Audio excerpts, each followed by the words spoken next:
ଜୟ ଜଗନ୍ନାଥ। ମୋର ସମସ୍ତଙ୍କୁ ମୁଁ ଆଜି ଆସିଛି ବଣି ବକ୍ରେଶ୍ୱର ମହାଦେବଙ୍କ ଦର୍ଶନରେ। ଆସନ୍ତୁ ଯିବା ବାବାଙ୍କର ଦର୍ଶନ କରିବା।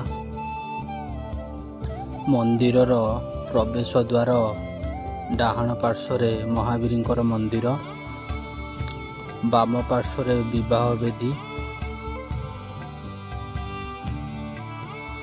ବାବାଙ୍କର ମନ୍ଦିର ସାମ୍ନାରେ ଯଜ୍ଞ ବେଦୀ।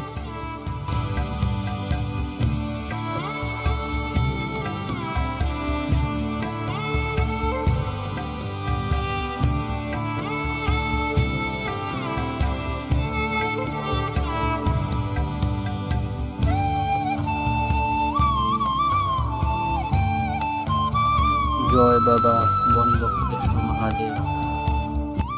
ବଣିକେଶ୍ୱର ମହାଦେବଙ୍କ ନାମ ବଣିକେଶ୍ୱର ମହାଦେବ କାହିଁକି ହେଲା, ତାର କିଛି କିମ୍ବଦନ୍ତୀ ଅଛି। ଏଠାକାର ରଜା ଏକ କାଳି ଗାଈ ରଖିଥିଲେ। ସେ କାଳି ଗାଈ ଯେଉଁ ଜାଗାରେ ମନ୍ଦିର ହେଇଛି, ଏଠି ମନ୍ଦିର ନଥିଲା, ଜଙ୍ଗଲ ଥିଲା। ଏ ଜଙ୍ଗଲକୁ ଆସିକି କାଳି ଗାଈ ଏଇ ଜାଗାରେ ଠିଆ ହୁଏ। ତା ପହ୍ନାରୁ କ୍ଷୀର ବାହାରି ଏକ ବଣି ସଦାବେଳେ ପିଇକି ଯାଏ। ଏକ ଗଉଡ଼ ପିଲା ଦେଖିଲା ରଜାଙ୍କୁ, ଯାଇ କହିଲା, ମଣିମା, ଏମିତି ଆପଣଙ୍କ ଗାଈ ଏଇ ପାଖ ଜଙ୍ଗଲରେ ଯାଇ ଠିଆ ହେଉଛି, ଅଟୋମେଟିକ୍ ଗୋଟେ ବଣି ଆସି କ୍ଷୀର ପିଇକି ଯାଉଛି। ରଜାଙ୍କୁ ବିଶ୍ୱାସ ହେଲାଣି। ରଜା ନିଜେ ଆସି ଦେଖିଲେ କଥାଟି ସତ୍ୟ। ତାପରେ ସେ ବଣିଟି ରଜାଙ୍କୁ ବକ୍ର ନଜରରେ ଚାହିଁ ଏକ ବୁଦା ଭିତରେ ପଶିଗଲା। ରଜାଙ୍କୁ ଶୂନ୍ୟବାଣୀ ହେଲା, ହେ ରଜା, ମୁଁ ତ ରାଜ୍ୟରେ ଅଛି, ତୁ ମୋ ପାଇଁ ମନ୍ଦିର ବନା, ମୁଁ ତ ରାଜ୍ୟକୁ ସଦାବେଳେ ସୁଖ ଶାନ୍ତିରେ ରଖିବି, ଆଉ ମୋ ଆଶୀର୍ବାଦ ସଦାବେଳେ ତ ରାଜ୍ୟର ଲୋକ ପ୍ରତି ରହିବ। ରଜା ସେଥିପାଇଁ ଏ ମନ୍ଦିରଟା ବନେଇଥିଲେ।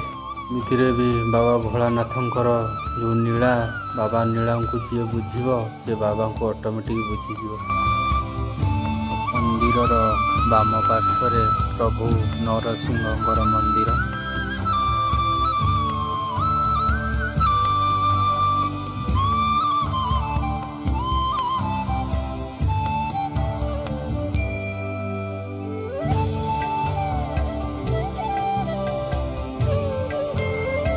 ଆଜିର ବ୍ଲଗ୍ଟି ଏତିକି ରହୁଛି।